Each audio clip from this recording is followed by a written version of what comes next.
News nation पर आपका बहुत बहुत स्वागत है। आपके साथ मैं हूं राकेश पांडे। आज यूपी चुनावों के लिहाज से बड़ी खबर है।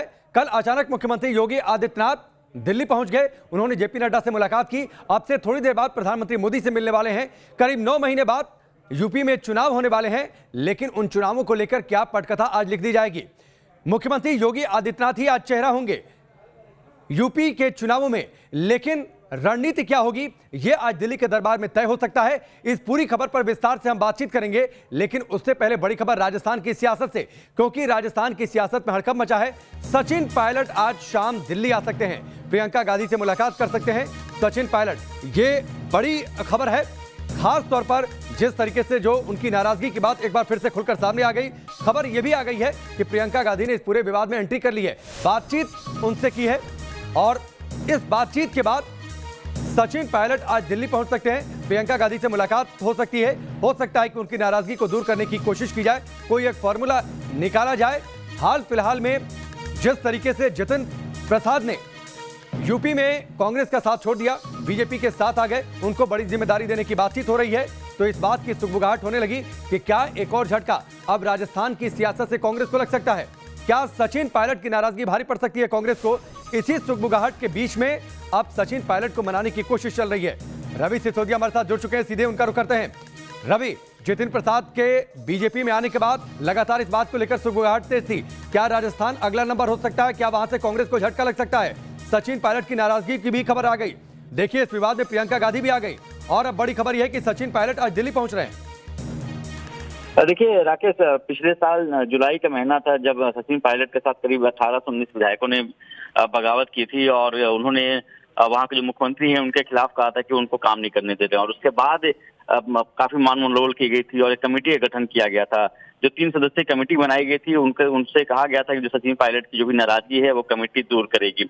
कल जिस तरह से सचिन पायलट के करीबी विधायकों का जमावड़ा हुआ सचिन पायलट के आवास पे जयपुर में, और उसके बाद उन लोगों ने जो बयान दिया और कहा कि पंजाब में नवजोत सिंह सिद्धू की जो नाराजगी होती है उसको दूर करने के लिए इतनी जल्दी कमेटी बना दी जाती है और रिपोर्ट सौंप दी जाती है। लेकिन 10 महीने हो गए हैं और हमारी जो मांग थी, जो पिछले 10 महीने से मांग रखी गई थी, कमेटी बना दी गई, कमेटी की तरफ से कोई बैठक भी नहीं ली गई, हमारी बातों को नहीं सुना जा रहा है और आगे अगर उनके पास कोई आगे क्या करना है इसके लिए कोई रणनीति भी नहीं बताई जा रही है। आलाकमान की तरफ से कुछ संकेत भी नहीं दी जा रहे, तो कहीं ना कहीं बड़ी नाराजगी वहां पर थी। और जिस तरह से जितिन प्रसाद पार्टी छोड़कर बीजेपी ज्वाइन किया, तो कहीं एक सवाल जरूर खड़े हो रहे थे, क्या जो टीम आरजी कही जाती थी, इससे पहले ज्योतिरादित्य सिंधिया ने कांग्रेस का दामन छोड़ा था, जितिन प्रसाद ने पार्टी छोड़ी, तो ऐसे में सवाल खड़े होते क्या जो करीबी है राहुल गांधी के वो पार्टी छोड़ रहे हैं, क्या उनको तवज्जो नहीं दी जा रही है, क्या उनकी बातें नहीं मानी जा रही है, इस बात के संकेत मिल रहे थे। हालांकि सूत्रों ने यह बताया है कि आज पिछले साल का जिक्र कर दिया, पिछला साल भी यही समय था। आज 11 तारीख है, राजेश पायलट की आज पुण्यतिथि है, उनको श्रद्धांजलि दी है। सुबह सुबह सचिन पायलट ने, पिछली बार भी इसी समय से विवाद शुरू हुआ था, तब एक फॉर्मूला निकला था, तब ये लगा था कि मना लिया जाएगा, लेकिन फिलहाल एक बार फिर से राजस्थान की सियासत में हड़कंप है और दिल्ली में भी तय होगा। सचिन पायलट जब पहुंचेंगे, प्रियंका गांधी से मुलाकात करेंगे, तब सब कुछ तय होगा कि आखिरकार राजस्थान सियासत का भविष्य क्या है कांग्रेस के लिहाज से। लेकिन फिलहाल बात यूपी की सियासत की होगी, क्योंकि अब एपीसेंटर यूपी की सियासत का दिल्ली में है। अब से कुछ देर बाद पीएम मोदी से मिलने वाले हैं मुख्यमंत्री योगी आदित्यनाथ। कल अमित शाह से मुलाकात हुई थी, करीब 1.5 घंटे तक यह बातचीत हुई थी। आज पीएम मोदी से मुलाकात होने वाली है। सुबह 10:45 यानी अब से करीब 42 मिनट बाद का समय है जब पीएम मोदी से मुलाकात होने वाली है मुख्यमंत्री योगी आदित्यनाथ की। और इस मुलाकात के बाद जेपी नड्डा से दोपहर में मुलाकात करेंगे। संगठन मंत्री बीएल संतोष से भी मिलेंगे योगी आदित्यनाथ। इससे पहले 2 दिन के दौरे पर बीएल संतोष पहुंचे हुए थे, वहां पर उन्होंने मुख्यमंत्री योगी आदित्यनाथ से मुलाकात की थी। पार्टी के तमाम कार्यकर्ताओं और विधायकों से भी मिले थे बीएल संतोष। उसके बाद दिल्ली वापस लौट आए थे और फिर दिल्ली में आपको याद होगा सभी महासचिवों की बैठक हुई थी जेपी नड्डा के घर पर। लेकिन फिलहाल 2 तस्वीरें आपके सामने हैं और इन 2 तस्वीरों के जरिए यूपी चुनाव में किस तरीके से बीजेपी जाएगी, ये उसकी पटकथा अब लिखी जा रही है। कल जब अचानक मुख्यमंत्री योगी आदित्यनाथ पहुंचे थे, 90 मिनट तक बातचीत चली थी।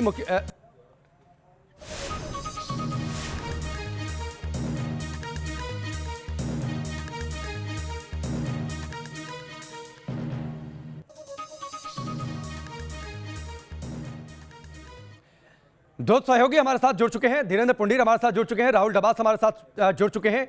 इसके साथ ही 2 मेहमान हमारे साथ जुड़ चुके हैं, एनके सिंह सर और साथ ही अवधेश जी हमारे साथ जुड़ चुके हैं। इन सबसे हम बातचीत करेंगे और रिपोर्टर से हम अपडेट लेंगे चल क्या रहा है, लेकिन उससे पहले एक रिपोर्ट आप देखिए। उत्तर प्रदेश के मुख्यमंत्री योगी आदित्यनाथ 2 दिन के दिल्ली दौरे पर हैं। गुरुवार को केंद्रीय गृह मंत्री अमित शाह से मुलाकात उन्होंने की है। आज सुबह प्रधानमंत्री मोदी से सबसे थोड़ी देर बाद मुलाकात करने वाले हैं। इस मुलाकात के सियासी मायने क्या हैं, इस पर हम बातचीत करेंगे, लेकिन उससे पहले इस रिपोर्ट को देखिए।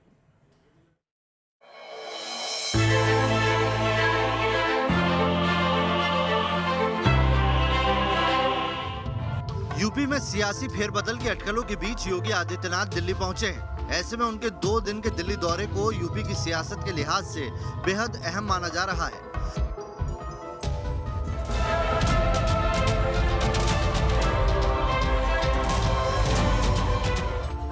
आज पीएम नरेंद्र मोदी के साथ योगी आदित्यनाथ की मुलाकात होनी है। जानकारी के मुताबिक 10:45 पर पीएम नरेंद्र मोदी के साथ सीएम योगी आदित्यनाथ मुलाकात करेंगे, जबकि बीजेपी अध्यक्ष जेपी नड्डा के साथ योगी दोपहर 12:30 बजे मुलाकात करने वाले हैं। इसके अलावा जानकारी के मुताबिक योगी आदित्यनाथ संगठन मंत्री बीएल संतोष से भी मुलाकात कर सकते हैं। साथ ही यूपी बीजेपी प्रभारी राधा मोहन सिंह के साथ भी सीएम योगी की मुलाकात हो सकती है। इससे पहले गुरुवार शाम करीब 4 बजे योगी आदित्यनाथ ने केंद्रीय गृह मंत्री अमित शाह से मुलाकात की। इस बैठक में अपना दल की नेता अनुप्रिया पटेल भी शामिल हुई। अमित शाह के साथ योगी की बैठक 1.5 घंटे चली। केंद्रीय गृह मंत्री अमित शाह से मुलाकात के बाद सीएम योगी ने ट्वीट किया कि आज आदरणीय केंद्रीय गृह मंत्री अमित शाह जी से नई दिल्ली में शिष्टाचार भेंट कर उनका मार्गदर्शन प्राप्त किया। मुलाकात के लिए अपना बहुमूल्य समय प्रदान करने के लिए आदरणीय गृह मंत्री जी हार्दिक आभार।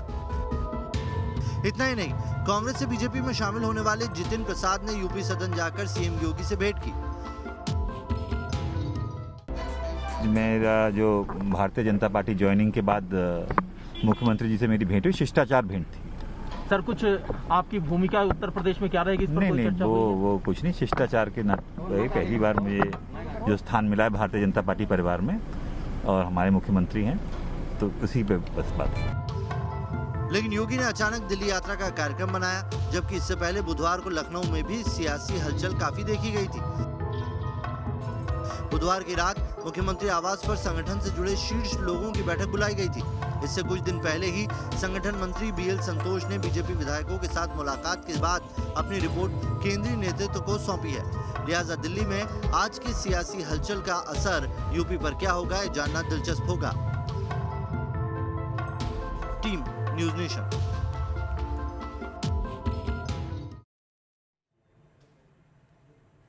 तो ये रिपोर्ट आपने देखी, और चलिए सबसे पहले हम अपने रिपोर्टर्स का रुख कर लेते हैं, उसके बाद एनके सिंह सर और अवधेश जी का रुख करेंगे। सबसे पहले राहुल डब्बा साहब के पास आता हूं। यूपी सदन में क्या हलचल वहां पर, क्योंकि सुबह से वहां से जानकारियां छनकर सामने आ रही हैं। थोड़ी देर बाद मुख्यमंत्री योगी आदित्यनाथ पीएम आवास भी पहुंचने वाले हैं। बिल्कुल, यूपी सदन की अगर फिलहाल बात करें तो फिलहाल अधिकारियों से बातचीत चल रही है। गौतम बुद्ध नगर के कमिश्नर पहले पहुंचे थे, उनसे मुलाकात हुई, और अब मेरठ मंडल के कमिश्नर पहुंचे हैं। यानी वेस्टर्न यूपी की कानून व्यवस्था के हालात, डेवलपमेंट के वर्क, क्योंकि इससे पहले जब कोरोना की महामारी चल रही थी तब मुख्यमंत्री ने पश्चिम उत्तर प्रदेश के कई जिलों का दौरा किया था, इसमें गाजियाबाद, मेरठ, गौतम बुद्ध नगर शामिल था। तो उन अधिकारियों से बातचीत हुई है। अगर कल की शाम की बात करें यूपी सदन की, तो यहाँ पर 3 महत्वपूर्ण नेता पहुंचे थे। जितिन प्रसाद जो 48 घंटे पहले बीजेपी में शामिल हुए और हो सकता है मंत्रिमंडल या फिर संगठन में एक बड़े पद पर रहे, वो यहां पर मिलने के लिए पहुंचे थे। वीके सिंह की बात करें, गाजियाबाद से सांसद आते हैं, वो पहुंचे थे। सत्यपाल सिंह की बात करें, बागपत से सांसद आते हैं, वो पहुंचे थे। यानी एक ब्राह्मण चेहरा, एक जाट चेहरा और एक ठाकुर चेहरा, वो यहां पर मिलने के लिए पहुंचे थे। और अब से तकरीबन 38 से 40 मिनट के बीच में यहीं से रवाना हो जाएंगे मुख्यमंत्री योगी आदित्यनाथ। और यहां से 1 किलोमीटर की दूरी है प्रधानमंत्री आवास यानी 7 लोक कल्याण मार्ग की, और वहां जाकर के मुलाकात होगी। और ये सबसे महत्वपूर्ण मुलाकात होने वाली, क्योंकि 2 जो मुलाकातें वो शेड्यूल में है। एक 11 बजे यानी 11:15 बजे यहाँ से निकलेंगे, 11 बजे प्रधानमंत्री से मीटिंग की शुरुआत हो जाएगी, और एक 12:30 बजे जेपी नड्डा से। लेकिन जो शेड्यूल में नहीं है वो भी 2 मुलाकातें हो सकती है, चाहे वो संगठन के लिहाज से बीएल संतोष की बात हो या फिर बीजेपी प्रभारी के लिहाज से, इंचार्ज के लिहाज से हो। जी निश्चित तौर पर, और इन मुलाकातों के जरिए संदेश क्या जा रहा है, इस पर भी हम चर्चा करेंगे। विकास, आपके पास आता हूं। आप जेपी नड्डा के घर के बाहर मौजूद हैं, लेकिन उससे पहले मुलाकात होने वाली है प्रधानमंत्री मोदी से, तब जेपी नड्डा के आवास पर पहुंचेंगे मुख्यमंत्री योगी आदित्यनाथ। कल 1.5 घंटे बातचीत हुई थी। 1.5 घंटे बातचीत के बाद अब यह माना जा रहा है कि इन 2 मुलाकातों में आगे यूपी की रणनीति क्या होगी वो तय हो जाएगी। जी, निश्चित तौर पर योगी आदित्यनाथ का ये दिल्ली का जो दौरा है वो काफ़ी महत्वपूर्ण है। योगी आदित्यनाथ आए हैं तो निश्चित तौर पर जो वहाँ जो सरकार को लेकर के जो हलचल है, कैबिनेट में फेरबदल की जो बात की जा रही है उस पर निश्चित तौर पर उनमें चर्चा होगी। साथ ही जो विधानसभा चुनाव है उसकी तैयारी में पार्टी लगी हुई है तो उसमें योगी आदित्यनाथ की अहम भूमिका है। तो उसमें के संगठन में क्या किया जा सकता है, पार्टी किस रणनीति के साथ आगे बढ़े, क्या साथ बिछाई जाए, इस पर भी चर्चा होगी। कह सकते हैं कि सरकार और संगठन के मुद्दों पर विस्तार से योगी आदित्यनाथ की चर्चा केंद्रीय नेतृत्व के साथ होगी। चाहे अमित शाह के साथ उन्होंने चर्चा की, थोड़ी देर बाद उनकी प्रधानमंत्री से जब मुलाकात होगी तो उनके साथ भी चर्चा होगी। और जेपी नड्डा से जब वो मिलने के लिए आएंगे तो उसमें निश्चित तौर पर जो पार्टी क्या कर रही है उत्तर प्रदेश में, पार्टी की क्या उपलब्धि है, सरकार की क्या उपलब्धि है, सरकार ने अब तक क्या किया है, क्या हम लेकर के जनता के बीच में जाएंगे जब चुनाव आएगा, तो उसके पहले राजनीतिक उल्लू को सीधा करने के लिए क्या क्या काम किए जा सकते हैं, सोशल इंजीनियरिंग का फॉर्मूला क्या हो, कैबिनेट में फेरबदल अगर होता है तो किस ढंग से फेरबदल किया जाए ताकि सोशल इंजीनियरिंग को भी एड्रेस किया जा सके, उसे भी बैलेंस और संतुलित किया जा सके। तो तमाम ऐसी बातें हैं जब योगी आदित्यनाथ जेपी नड्डा से मिलेंगे या प्रधानमंत्री से मिलेंगे आज, तो इन सब मुद्दों पर चर्चा होगी। खास तौर पर जो कोरोना मैनेजमेंट को लेकर जो बात कही जा रही है जो सीधे तौर पर प्रधानमंत्री की निगाह में है, क्योंकि जिस तरीके से एक माहौल बना, संदेश गया कि उससे लोगों में असंतोष है और उत्तर प्रदेश में योगी आदित्यनाथ के बारे में है कि उन्होंने ठीक ढंग से उसे टैकल किया, तो उसकी भी पूरी जानकारी देंगे।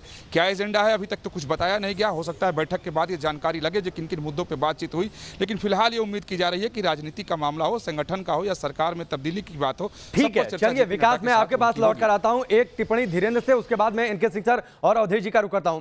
धीरेन्द्र, सियासत में जो दिखाई नहीं देता वो जरूर होता है। विकास ये जिक्र कर रहे थे कि सरकारी दौरा, कोरोना मैनेजमेंट, तमाम बातों की चर्चा हो रही होगी। एक किताब भी कल अमित शाह को भेंट की थी मुख्यमंत्री योगी आदित्यनाथ से, समाधान था प्रवासी संकट का, प्रवासी मजदूरों के संकट का। लेकिन क्या समाधान वाकई यूपी की सियासत को लेकर चर्चा तो हो रही है अंदर खाने में?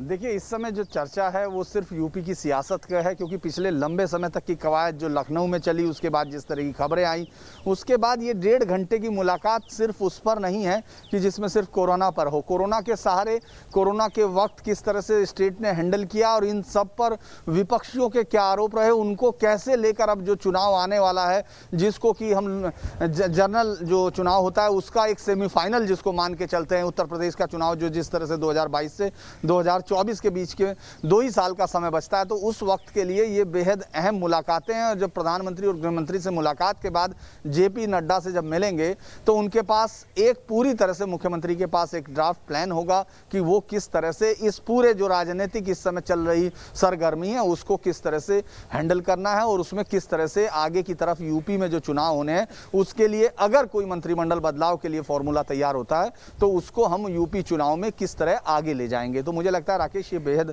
अहम मुलाकात है। जिस तरह औपचारिकता और शिष्टाचार वश है तो हर मुलाकात शिष्टाचार वश ही होती है, उसके बाद निकलने वाले परिणाम अलग अलग आते हैं। तो मुझे लगता है कि ये बहुत अहम है, खासतौर से उत्तर प्रदेश की राजनीति पिछले 15 दिन से देश की राजनीति की सुर्खियों में है, उसमें ये अहम मुलाकातें। ठीक है एनके सिंह सर, अब मैं आपके पास आता हूं। एक तस्वीर लगातार हम अपनी टेलीविजन स्क्रीन पर दिखा रहे हैं। कल जो अमित शाह से मुलाकात हुई थी और जिसका जिक्र मैंने धीरेन्द्र के साथ किया कि एक किताब उन्होंने भेंट की थी, बड़ा उस पर समाधान लिखा हुआ था। ठीक है, प्रवासी समस्या को लेकर था, लेकिन अंदर के पन्ने तो यूपी की सियासत के थे। और शायद 1.5 घंटे जो कल चर्चा हुई होगी, उस 1.5 घंटे में यूपी की सियासत में, यूपी के चुनाव में कैसे जाएं, क्योंकि आपको याद होगा पिछली बार अमित शाह को प्रभारी बनाया गया था यूपी के चुनाव में, तब कितने विधायक थे, ये तस्वीर साफ थी। उसके बाद किस तरीके से सफलता मिली थी ये भी हमने देखा था यूपी के चुनाव में। तो अमित शाह से जाहिर सी बात है उन चुनावों को लेकर चर्चा, और उसके बाद क्या निष्कर्ष निकला उस पर चर्चा आज प्रधानमंत्री मोदी से।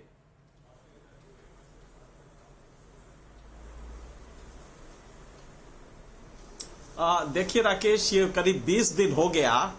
23 मई को होसबोले जी लखनऊ पहुंचे थे और उन्होंने व्यापक तौर पे 2 दिन रह के सब लोगों से बात की थी। उसके बाद से एक सिलसिला शुरू हो गया यूपी में केंद्रीय नेताओं के जाने का। कभी राधा मोहन सिंह जा रहे हैं, कभी BL संतोष जा रहे हैं, और एक अजीब सा माहौल बन गया कि साहब यूपी में कुछ गड़बड़ है। और यूपी में कुछ इतना गड़बड़ है कि केंद्र से मुख्यमंत्री बात नहीं मान रहे। फिर यह कहा गया कि साहब कोरोना में फेल्योर है, इसकी वजह से केंद्र सरकार चिंतित है। गोया कोरोना में सिर्फ यूपी फेल हुआ है, बाकी सब लोग पास हो गए हैं। ये आरोप लगा के बीजेपी ने इतना हैम हैंडेड ये पूरा सिचुएशन कर दिया कि उसको नुकसान ही नुकसान इस पूरे केस में हो रहा है। आपने मुख्यमंत्री को अपने में लाइन कर दिया कि नहीं मुख्यमंत्री कोरोना हैंडल नहीं कर पाए। आपने ये भी बता दिया कि साहब ब्राह्मण इनसे नाराज है। आप ये क्यों कर रहे थे? अगर आपको एक संजीदा पार्टी है, रिस्ट्रक्चर्ड पार्टी है, प्रधानमंत्री से मिलना तो समझ में आता है, लेकिन सीढ़ी दर सीढ़ी पहले अध्यक्ष पहले जो संतोष से मिलेंगे, फिर अमित शाह से मिलेंगे। अरे अगर स्ट्रेटजी बनानी है तो इस तरह बनाई जाती है क्या कि घर घर दौड़ रहे हैं सबके और सबसे स्ट्रेटजी पूछ रहे हैं? ये मजाक कर दिया है बीजेपी ने। और हाथी के पांव में सबका पांव। एक जगह आप बीजेपी का ऑर्गेनाइजेशनल जो होता है, ऑर्गेनाइजेशनल सेक्रेटरी जो होता है, जिसको ऑर्गेनाइजिंग जनरल सेक्रेटरी कहते हैं, वो संघ का रहनुमा, वो संघ का प्रतिनिधि होता है। आप संतोष से पूरी बात कर लेते तब भी समझ में आ जाता। लेकिन इतना बड़ा पिछले 20 दिन से यूपी की, इंडिया की पॉलिटिक्स में एक ही चीज नजर आई, साहब कुछ गड़बड़ है यूपी में। आपने मजाक कर दिया। अब आप जाएंगे भी, अगर योगी को ही रखते हैं आप चीफ मिनिस्टर, उन्हीं से सारे काम करवाते हैं, तो आपने जो नेगेटिव मैसेज दिए हैं कि इनएफिशिएंट थे, पहला दे दिया, फिर ब्राह्मण नाराज थे, ये दे दिया। अब आपको सोशल इंजीनियरिंग के नाम पे पॉलिटिकल इंजीनियरिंग करनी है, तो कभी अनुप्रिया पटेल को बुलाइए। आपने मैं थोड़ा सा आपको रोक रहा हूं इनके सिंह सर, आपने दो बातें कही कि योगी को रखना है, वो तो तस्वीर शायद साफ की जा चुकी है कि आप मुख्यमंत्री यही रहेंगे, इन्हीं के चेहरे पर चुनाव लड़ा जाएगा। मुझे लगता है कि शायद जो बीच में सवाल उठे थे वो सिर्फ कयास भर थे, कयासों का बाजार सिर्फ था, मुख्यमंत्री योगी आदित्यनाथ को ही फेस रहना था आने वाले चुनावों में। दूसरी बात कि एक जो रिपोर्ट की बातचीत काफी हुई कि बीएल संतोष आए थे, 2 दिन का उनका दौरा था, उसके बाद महासचिवों की बैठक दिल्ली में हुई थी, उस दौरान एक रिपोर्ट बनाई गई है। क्या इन बैठकों में उस रिपोर्ट पर चर्चा हो रही है, आपको लगता है ऐसा?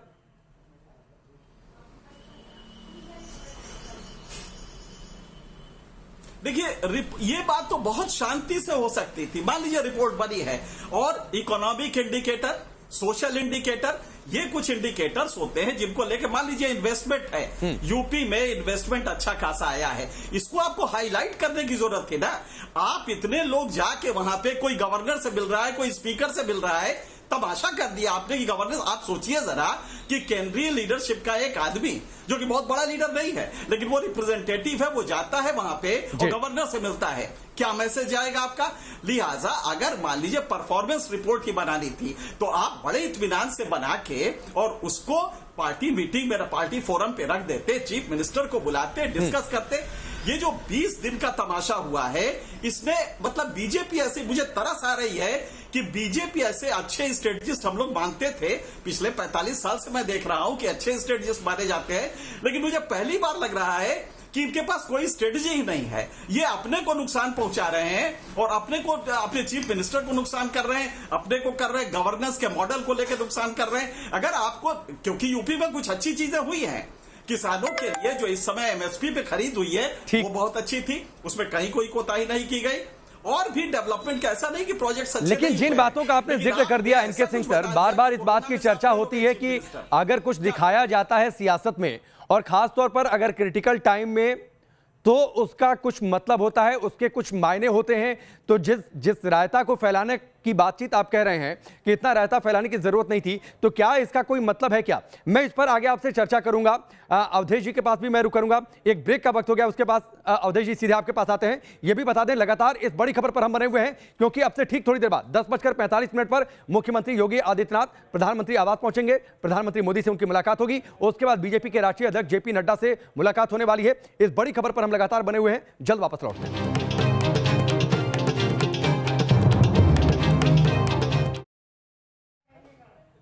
ब्रेक के बाद चलिए आगे बढ़ते हैं। आज की सबसे बड़ी खबर पर हम लगातार बने हुए हैं। बड़ी खबर मिशन यूपी को लेकर, जिसके लिए बीजेपी ने अपनी तैयारियां तेज कर दी हैं। मुख्यमंत्री योगी आदित्यनाथ आज दिल्ली में है। कल शाम को ही वो दिल्ली पहुंच गए थे, जब उन्होंने अमित शाह से मुलाकात की थी 1.5 घंटे, और आज थोड़ी देर बाद ठीक सुबह 10:45 पर उनकी मुलाकात होने वाली है प्रधानमंत्री मोदी से। उसके बाद बीजेपी के राष्ट्रीय अध्यक्ष जेपी नड्डा से बातचीत होगी, मुलाकात होगी। सवाल ये, इन मुलाकातों के बाद क्या यूपी चुनाव के लिए बीजेपी की रणनीति को आखिरी रूप दे दिया जाएगा? सीधे अवधेश जी का रुख करते हैं। अवधेश जी, पिछले 20 दिनों में अगर मैं बीएल संतोष का जो यूपी दौरा था 2 दिनों का, उस दिन से देखूं, उसके बाद राधा मोहन सिंह पहुंचते हैं। उससे पहले दिल्ली में एक बैठक होती है जेपी नड्डा के घर पर, जिसमें पार्टी के सभी महासचिव होते हैं।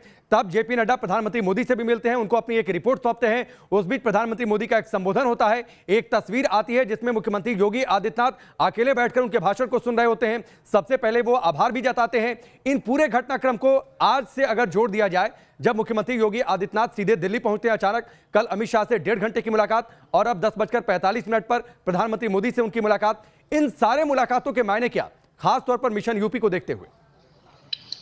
देखिए, ये जो अभी योगी आदित्यनाथ का दिल्ली दौरा है, उसका केवल एक कारण है और कुछ नहीं। उसका कारण इतना ही है कि पिछले 1 महीने में या थोड़ा उससे कम दिनों में हमारे देश की मीडिया ने, हम सब पत्रकारों ने और जो भाजपा के विरोधी, संघ के विरोधी, खासकर योगी आदित्यनाथ, मोदी और शाह के जो घोर विरोधी हैं, इन बुद्धिजीवियों, इन सब ने जो पूरे एक माहौल बनाया था कि योगी आदित्यनाथ हटाए जा रहे हैं, एक जाति के वर्चस्व के कारण जो है वहां व्यापक एक विद्रोह है, केंद्रीय नेतृत्व जो है इस पर विचार कर रहा है, हो सकता है उत्तराखंड की पुनरावृत्ति हो।